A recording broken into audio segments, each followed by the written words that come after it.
Hi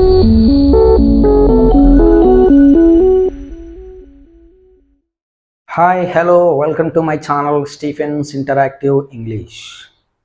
ఈరోజు మనము resume are CV అంటే కరికులం విటే చూడబోతున్నాను. మన సబ్స్క్రైబర్స్ చాలామంది కూడా రెజ్యూమ్ సివిని ఒకసారి ఎక్స్ప్లెయిన్ చేయండి సార్, మాకు ఎగ్జామ్ ఉంది అని అడుగుతూ ఉన్నారు. కాబట్టి వాళ్ళ కోసము ఈ వీడియో చేయడం అనేటువంటి జరుగుతుంది. కొన్ని డౌట్స్ అనేటువంటివి ఉన్నాయి వాళ్ళకి, సో ప్రత్యేకంగా వాళ్ళ కోసం ఈ వీడియో చేస్తూ ఉన్నాను. కాబట్టి సో మీరు మంచి మార్కులు పొందుకొని పాస్ అవ్వాలని నేను ఆశిస్తూ ఉన్నాను. సో వీడియో ఈ యొక్క రెజ్యూమ్ని ఎలా రాయాలి ఏంటి అనేటువంటిది నేను మీకు ఎక్స్ప్లెయిన్ చేస్తాను. ఎగ్జామ్ ఎలా రాస్తే మంచి మార్కులు వస్తాయి కూడా చెప్పడం అనేటువంటి జరుగుతుంది. చాలా సింపుల్గా ఎక్స్ప్లెయిన్ చేస్తా, మీరు టెన్షన్ అస్సలు పడాల్సిన అవసరం లేదు, గుర్తుపెట్టుకో. ఓకేనా, చూద్దాం. రెజ్యూమ్ ఆర్ సివి అంటే రెజ్యూమ్ అన్న సివి అన్న రెండు ఒకటే, గుర్తుపెట్టుకోండి, వేరు వేరు కాదు. మిమ్మల్ని ప్రిపేర్ అయ్యే కరికులం వీటి అన్న ఒకటే, కరికులం వీటి అంటే సివి అన్న అర్థం, గుర్తుపెట్టుకోండి. ప్రిపేర్ అయ్యే రెజ్యూమ్ అన్న రెండు ఒకటే, ఏది అడిగినా ఇదే రాయండి. ఓకేనా. సో మీకు ఎగ్జామ్లో ఎలా ఇస్తారంటే ఇలా అడ్వర్టైజ్మెంట్ ఇస్తాడు, అడ్వర్టైజ్మెంట్ ఇచ్చి అందులో కొన్ని డీటెయిల్స్ ఇస్తాడు. కానీ మీ డీటెయిల్స్ కానీ ఒక వ్యక్తి డీటెయిల్స్ కానీ ఇవ్వడు. ఏ పొజిషన్, ఏ కంపెనీ, ఏ పొజిషన్, క్వాలిఫికేషన్ ఏంటిది, వర్క్ ఎక్స్పీరియన్స్ ఏంటిది, టెక్నికల్ స్కిల్స్ ఏమున్నాయి, స్ట్రెంగ్స్ ఏమున్నాయి అనేటువంటిది అడుగుతాడు అంతే. సో దాన్ని బట్టి మనం ఏం రాయాలి. ఇక్కడ అడ్వర్టైజ్మెంట్లో ప్రిపేర్ రెజ్యూమ్ అంటాడు, అడ్వర్టైజ్మెంట్లో చూడొద్దు మీరు. మీకు ఇక్కడ బిట్ ఇచ్చి ప్రిపేరే కరికులం వీటే అని క్వశ్చన్ పేపర్లో అడుగుతాడు కదా, అది మాత్రమే చూడాలి. అడ్వర్టైజ్మెంట్ లేదని ఇచ్చుకోవాలి, మనకు అవసరం లేదు. ఓకేనా. చూడండి, ఇక్కడ మీకు మెటీరియల్ డిమార్ట్ గురించి కూడా ఉంటుంది. కాబట్టి నేను డిమార్ట్ అనేటువంటి దాన్ని అడ్వర్టైజ్మెంట్ తీసుకున్నా, దీని మీద మనం ప్రిపేర్ చేద్దాం. ఓకేనా. డిమార్ట్ పొజిషన్ ఏంటిదంటే ఇన్ఛార్జ్ పికప్ పాయింట్, అంటే పికప్ పాయింట్ ఇన్ఛార్జ్కి డిమార్ట్లో మనం పొజిషన్కి అప్లై చేయాలి. నెక్స్ట్ క్వాలిఫికేషన్ ఏమి ఉండాలంటే గ్రాడ్యుయేషన్ అంటే డిగ్రీ, అంటే పోస్ట్ గ్రాడ్యుయేషన్ అంటే పీజీ, గుర్తుపెట్టుకోండి. నెక్స్ట్ ఎక్స్పీరియన్స్ ఎంత ఉండాలంటే 1 to 3 years ఎక్స్పీరియన్స్ ఉండాలి. సో చూద్దాం దీన్ని ఉపయోగించి మనం రెజ్యూమ్ ఎలా ప్రిపేర్ చేయాలి ఏంటి అని. సో ఇందులో మనకి 7 సైడ్ హెడ్డింగ్స్ ఉంటాయి. అవి మీరు 7 సైడ్ హెడ్డింగ్స్ని బై హార్ట్ చేస్తే మీరు చదవాల్సిన అవసరం లేదు. ఇక నేను ఇప్పుడు చెప్పిన తర్వాత ఒకసారి వీడియో చూడండి, 7 సైడ్ హెడ్డింగ్స్ ఒకసారి బై హార్ట్ చేసుకోండి, మీరు డైరెక్ట్ ఎగ్జామ్ రాయండి. చదవాల్సిన అవసరం కూడా ఉంటుంది, అంత సింపుల్ ఎక్స్ప్లెయిన్ చేస్తాను. చూడండి, అడ్రస్. ఇక్కడ అడ్రస్ అంటే మనం ఏం రాయాలి అంటే ఎవరి అడ్రస్ రాయాలి అంటే ఎవరి అడ్రస్ అన్నా రాయి, నీ డీటెయిల్స్ రాసుకో. ఇక్కడ రాసేంత కూడా ఫేక్ డీటెయిల్స్ మనం గుర్తుపెట్టుకోండి. ఓకేనా. నీ డీటెయిల్స్ రాయండి. ఇక్కడ రాము అనే వ్యక్తి పేరు మీద నేను రాస్తున్నాను. సో పి రాము, రామ్ నగర్, హైదరాబాద్, మీకు నచ్చింది ఫోన్ నెంబర్, ఏదో ఒక ఫోన్ నెంబర్, మీ ఈమెయిల్ ఐడి, మీకు నచ్చిన ఈమెయిల్ ఐడి రాయండి. ఓకేనా. సో అడ్రస్ అన్నప్పుడు ఇంతే రాయండి, ఏం రాయదు. పేరు రాయాలి, village name, phone number, mail ID, మీ ఫాదర్ నేమ్ ఇట్లా ఏం రాయదు, ఏజ్ ఏం రాయదు, నేను చెప్తే ఎప్పుడు రాయాలి. ఓకేనా. So next objective. ఆబ్జెక్టివ్ అంటే ఏం రాయాలి. ఆబ్జెక్టివ్ అంటే కొన్ని మెటీరియల్లో ఏమి ఇస్తాడంటే కెరియర్ ఆబ్జెక్టివ్ అని ఇస్తాడు, అది డిఫరెంట్. సో ఇక్కడ మనం ఏం రాయాలంటే ఆబ్జెక్టివ్ అన్న అక్కడ for the position of pickup point incharge, అంటే ఏ పొజిషన్కి అయితే మనం అప్లై చేస్తున్నామో ఆ పొజిషన్ యొక్క నేమ్ అనేటువంటి ఇక్కడ మనం రాయాలి. ఓకేనా. నెక్స్ట్ ఎడ్యుకేషనల్ క్వాలిఫికేషన్, ఇది ఇంపార్టెంట్. ఓకే, ఎడ్యుకేషనల్ క్వాలిఫికేషన్స్ అంటే ఏంటి, ఎలా రాయాలి. ఎడ్యుకేషనల్ క్వాలిఫికేషన్స్ అనేటువంటివి మనము రివర్స్ క్రోనాలజికల్ ఆర్డర్లో రాయాలి. ఎలా రాయాలి, రివర్స్ క్రోనాలజికల్ ఆర్డర్లో మనము ఈ యొక్క ఎడ్యుకేషనల్ క్వాలిఫికేషన్స్ రాయాలి. రివర్స్ క్రోనాలజికల్ ఆర్డర్ అంటే ఫస్ట్ అయిపోయింది లాస్ట్కి రాయాలి మన క్వాలిఫికేషన్. సో ఇప్పుడు ఎస్ఎస్సి ఫస్ట్ కంప్లీట్ అయింది కాబట్టి అది లాస్ట్కి రావాలి. ఇంటర్ సెకండ్ కంప్లీట్ అయింది కాబట్టి ఆ సెకండ్ లాస్ట్ రావాలి.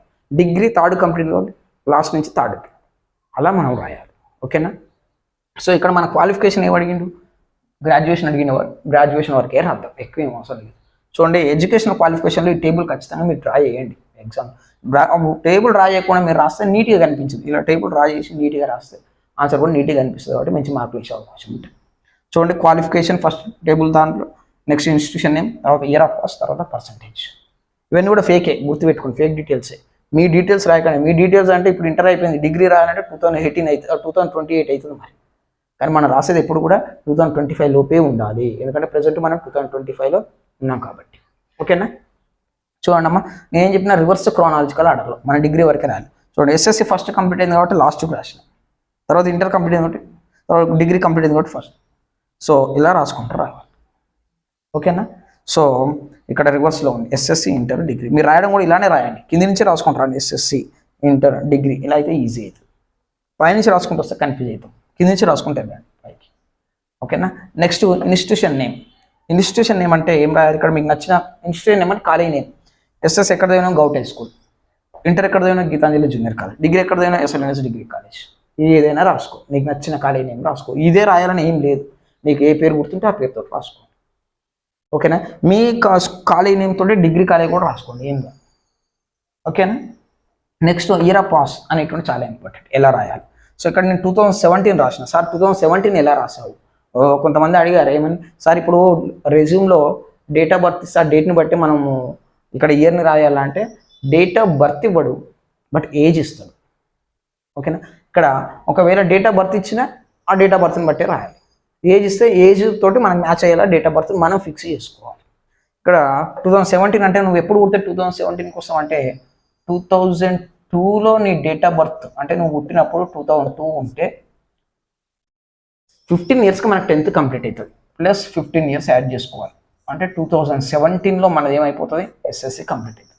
చూడండి 2017లో ఎస్ఎస్సి అంటే నీ డేట్ ఆఫ్ బర్త్ కూడా ఇది కూడా ఫేకే, 2002 అని రాస్తున్నాం. మనం ఫిక్స్ చేసుకున్నాం. ఎందుకంటే మన educational qualifications plus work experience అంతా కూడా 2025 లోపే రావాలి. అందుకే నేను ఈ డేట్ ఆఫ్ బర్త్ ఫిక్స్ చేసుకున్నాను. ఓకే, ఇక్కడ 2017లో ఏమైపోయింది. ఇంకొకటి మనం ఎప్పుడైతే పుట్టినామో ఇట్లా రాస్తారు, 2002 to 2017 అని రాస్తారు. పుట్టిన కాడ నుంచి మనం చదువుతామా? చదవం కదా. మన 5 ఇయర్స్ నుంచి అంటే మన ఏజ్ 15 ఇయర్స్ ఉన్నప్పుడు మన 10th కంప్లీట్ అవుతుంది. కాబట్టి కంప్లీట్ అయిన ఇయర్ మాత్రమే రాయండి. ఓకేనా? మనం ఏ ఇయర్లో అయితే కంప్లీట్ చేసామో ఆ ఇయర్ మాత్రమే రాయండి. మీరు పుట్టిన డేట్ ఆఫ్ బర్త్ నుంచి రాయకండి అట్లా. ఓకేనా? నెక్స్ట్ 2017లో కంప్లీట్ అయితే మళ్ళీ ఇంటర్ ఎప్పుడు కంప్లీట్ అవుతుంది అంటే 2019లో కంప్లీట్ అవుతుంది. అంటే ఎప్పుడు స్టార్ట్ అవుతుంది, 2017లో స్టార్ట్ అయితే 2017 నీకు మార్చిలో 10th కంప్లీట్ అయితే 2017 జూన్లో స్టార్ట్ అవుతుంది మళ్ళీ నీకు ఇంటర్, అంతే కదా. సో 2017 to 18, 18 to 19, అందుకే నేనేం రాసిన 2017 to 2019 రాసి. నెక్స్ట్ మళ్ళీ డిగ్రీ ఎప్పుడు స్టార్ట్ అవుతుంది, మళ్ళీ 2019 జూన్లో స్టార్ట్ అవుతుంది మనకి. So 2019 to 2020, 2020 to 2021, 21 to 22, 3 years ఉంటుంది డిగ్రీ. పోస్ట్ గ్రాడ్యుయేషన్ అంటే పీజీ 2 ఇయర్స్ ఉంటుంది. ఓకేనా? 19 to 22. సో ఇలా ఇది చాలా ఇంపార్టెంట్ రాయడం కూడా మీరు ఇయర్స్ రివర్స్లో రాసుకుంటూ వస్తే ఈజీ అయింది. చూడండి 2017, 17 to 19, 19. మీరు ఇట్లా రాసుకుంటూ రావాలంటే 2019 to 22, మళ్ళీ తర్వాత 17 అంత కన్ఫ్యూజ్ అవుతారు. అట్లా రాయకండి, రివర్స్లో రాసుకుంటారండి, ఈజీ అవుతుంది ఆన్సర్స్. ఈజీగా మనం ఇయర్ కూడా కన్ఫ్యూజ్ కాకుండా రాస్తాం. ఓకేనా? సో నెక్స్ట్ ఒక పర్సంటేజ్ అంటే యాజ్ యువర్ విష్, నువ్వు ఎంత అన్నీ వేసుకో, పర్సంటేజ్ నీకు నచ్చినంత పర్సంటేజ్ వేసుకో, ఎవ్వరే ఉన్నారు. ఓకేనా? ఇక్కడ ఈ యొక్క ఇయర్కి సంబంధించినటువంటి డౌట్ క్లారిఫై అయిందని నేను అనుకుంటున్నాను. సో ఏం లేదు, మీకు ఒకవేళ ఏజ్ 26 అడిగిండు అనుకోండి, 26 బిలో అంటాడు, 26 బిలో ఉన్నప్పుడు డేట్ ఆఫ్ బర్త్ మారిస్తే సరిపోతుంది. అంటే ఏం చేయాలి, అప్పుడు 2000 డేట్ ఆఫ్ బర్త్ పెడితే 2025కి 25 ఇయర్స్ అవుతుంది. కాబట్టి 26 బిలోనే ఉంటాం కదా మనం. సో ఒకవేళ ఏజ్ అడిగితే డేట్ ఆఫ్ బర్త్ చేంజ్ అయ్యింది, డేట్ ఆఫ్ బర్త్ చేంజ్ అయినప్పుడు ఇక్కడ 10th చేంజ్ కావాలి. అంటే అప్పుడు ఏమవుతుంది, 15 ఇయర్స్ యాడ్ అవుతుంది. కాబట్టి 2015 అవుతుంది ఇక్కడ. అట్లా అది ఒక్కటి చూసుకుంటే సరిపోతుంది. ఇంకొకటి డేట్ ఆఫ్ బర్త్కి దీన్ని క్రాస్ చెక్ చేసుకోవాలి. ఎగ్జామ్లో ఇవాల్యుయేటర్ క్రాస్ చెక్ చేస్తారు, correct date of birth year match అయిందా లేదా చెక్ చేస్తారు. ఓకేనా? సో ఇది ఒక్కసారి క్రాస్ చెక్ చేసుకోవాలి మీరు. ఈ డౌట్ మీకు క్లారిఫై అయిందని నేను అనుకుంటున్నాను. ఓకేనా? సో ఏజ్ని బట్టి మనం డేట్ ఆఫ్ బర్త్ మార్చుకోవడం అంతే. మీ డేట్ ఆఫ్ బర్త్ వేయద్దు, మీ డేట్ ఆఫ్ బర్త్ చేస్తే మీకు ఇప్పుడు 15 ఇయర్స్ కష్టం అవుతుంది, 15 to 17 ఇయర్స్ మీకు కష్టం అవుతుంది. ఓకేనా? ఇట్లా రాసేదంతా కూడా ఫేక్ డీటెయిల్స్. ఓకే, ఇది మీకు ఎడ్యుకేషన్ క్వాలిఫికేషన్స్ అర్థమైంది అనుకుంటున్నా. ఇది చాలా చాలా ఇంపార్టెంట్. ఇక్కడ ఇయర్స్ అనేటువంటిది మెయిన్ ఇంపార్టెంట్. ఇదంతా ఏం రాసినా ఏం కాదు, కానీ ఇయర్స్ అనేది పర్ఫెక్ట్గా ఉండాలి. ఓకేనా? క్లియర్ కదా? Next work experience. Work experience అంటే మనకి ఇక్కడ ఏం అడిగింది, ఇక్కడ 1 to 3 ఇయర్స్ అన్నాడు, అవునా? సో మనం ఎన్ని ఇయర్స్ రాయాలి ఇప్పుడు మరి? 1 to 3 ఇయర్స్ అంటే ఇక్కడ 1 to 3 ఇయర్స్ అని రాయొద్దు. మనకి ఇప్పుడు ఎప్పుడు కంప్లీట్ అయింది, మనకి ఇంటర్ ఎప్పుడు కంప్లీట్ అయిపోయింది, 10th ఎప్పుడు స్టార్ట్ చేసినాం, 2002లో మన 10th కంప్లీట్ అయ్యా, మనం పుట్టినాం కాబట్టి 2017లో అయిపోయింది, 17 to 19 అయిపోయింది, 19 to 22లో మనకి డిగ్రీ కంప్లీట్ అయింది. అంటే 22లో కంప్లీట్ అయితే 2025కి ఇంకెన్ని ఇయర్స్ ఉంది, 3 ఇయర్స్ ఉంది కదా. సో 3 ఇయర్స్ ఆఫ్ ఎక్స్పీరియన్స్ అంతే, మిగిలినంత 3 years experience in Uppal DMart, ఏదో ఒక పేరు రాయండి. ఓకేనా? సో ఇలా 2025 లోపే రావాలి మన ఎక్స్పీరియన్స్ కూడా. అలా వచ్చేటట్టు మనం ఇయర్స్ అనేటువంటి ఫిక్స్ చేసుకోవాలి. ఓకేనా? Next technical skills. ఇక్కడ టెక్నికల్ స్కిల్స్ అంటే మీకు అడ్వర్టైజ్మెంట్లు ఇస్తారు, అక్కడ కమ్యూనికేషన్ స్కిల్స్ అంటాడు. టెక్నికల్ స్కిల్స్ అంటారు, కంప్యూటర్ స్కిల్స్ అంటారు, ఇవన్నీ కూడా అంతే. మీరు అతను ఇచ్చినా ఇవ్వకున్నా ఈ అయితే ఖచ్చితంగా రాయాలి. ఓకేనా. టెక్నికల్ స్కిల్స్ అని సైడ్ హెడింగ్ పెట్టి నేను చెప్పిన ఏవైతే ఉన్నాయో ఇవి ఖచ్చితంగా దాంట్లో రాయాలి. ఎంఎస్ ఆఫీస్లోనే ఎంఎస్ ఎక్సెల్ ఉంటుంది, ఎంఎస్ వర్డ్ ఉంటుంది, ఎంఎస్ యాక్సెస్ ఉంటుంది, ఇవన్నీ కూడా ఉంటాయి. అందుకే నేను ఎంఎస్ ఆఫీస్ అని రాసిన. MS office, PGDCA, C language, C plus, Java, Oracle. Java అంటే మనం తాగే జావా కాదు, గుర్తుపెట్టుకోండి. ఓకేనా. జావా అంటే that is a computer language. Okay, ఇది ఒక కంప్యూటర్ లాంగ్వేజ్. సో ఈ టెక్నికల్ స్కిల్స్ అనేటువంటివి అతను మనకి అడ్వర్టైజ్మెంట్లు ఇచ్చినా ఇవ్వకుండా ఇది మాత్రం కామన్గా రాయాలి. నువ్వు అడ్వర్టైజ్మెంట్ రాసినా, బయోడేట్ రాసినా ఇదైతే కామన్గా రాయాల్సింది. ఓకేనా. నెక్స్ట్ స్ట్రెంగ్త్ అంటే మన బలం కాదు, నాకు ఇంత బలం ఉందని కాదు. స్ట్రెంగ్స్ అంటే నీ యొక్క వీక్నెస్ ఏంటిది, నీ స్ట్రెంగ్త్ ఏంటిది, నువ్వేం చేయగలవు అనేటువంటిది. సో కొంతమంది స్ట్రెంగ్స్ ఏంటిది, గుడ్ కమ్యూనికేటర్. కొంతమంది ఈజీగా కమ్యూనికేట్ అవుతారు. ఒక వ్యక్తి అన్నోన్ పర్సన్ వచ్చిన, ఒక స్ట్రేంజర్ వచ్చిన అతనితో ఈజీగా కమ్యూనికేట్ అయిపోయి ఫ్రెండ్షిప్ చేస్తారు. సో వాళ్ళు కొంతమంది గుడ్ కమ్యూనికేటర్ ఉంటారు. నెక్స్ట్ కొంతమంది ఏం చేస్తారు, హార్డ్ వర్క్. వాళ్ళు ఎక్కువ మాట్లాడలేరు కానీ కష్టపడి పని చేయగలరు, అంటే ఆ స్కిల్స్ కొంతమందికి ఉంటాయి. Next problem solver. ఒక టీంలో ఒక లీడర్ ఉన్నాడు అనుకోండి, టీంలో ఏదైనా ప్రాబ్లం వచ్చింది అనుకోండి, ఆ ప్రాబ్లమ్ని ఈజీగా సాల్వ్ చేయగలరు.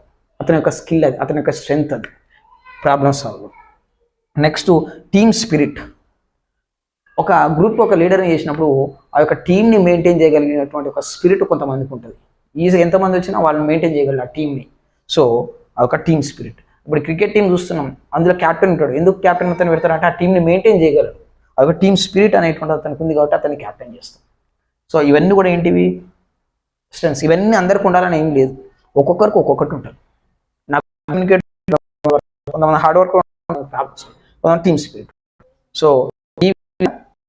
ఇటువంటివి ఈస్ అయిపోండి. ఇవే మళ్ళీ వేరే ఏం రాయకండి, ఇది బై హార్ట్ చేసుకోండి, నోట్స్ ప్రిపేర్ చేసుకోండి, నోట్స్ రాసుకోండి, పాజ్ చేసి టెక్నికల్స్ రాయండి నేను చెప్పిన. Next additional information. ఈ యొక్క అడిషనల్ ఇన్ఫర్మేషన్ అంటే ఇప్పటి మనం అడిషనల్ ఎక్కువ యాడ్ ఏంటి, ఫాదర్ నేమ్ రాయండి, డేట్ ఆఫ్ బర్త్ చెప్పిన కదా, 1 to 2, డేట్ మంత్ ఏదన్నా, ఏజ్ 2002కి ఇప్పుడు 2005 23 years. ఓకే. నెక్స్ట్ లాంగ్వేజ్ రాయండి. ఓకేనా. కొంతమంది రాస్తారు, రాసుకో problem, reading newspaper, reading రాస్తే రాసుకోండి. ఓకేనా. నెక్స్ట్ లెఫ్ట్ సైడ్లో margin left place, date, place మీ పేరు, మీ ఊరి పేరు రాస్తారు రాయండి, డేట్ ఎగ్జామ్ రాసి రాయండి. నెక్స్ట్ దీనికి ఎదురుగా సిగ్నేచర్ పెట్టి చేసేయండి. ఓకేనా.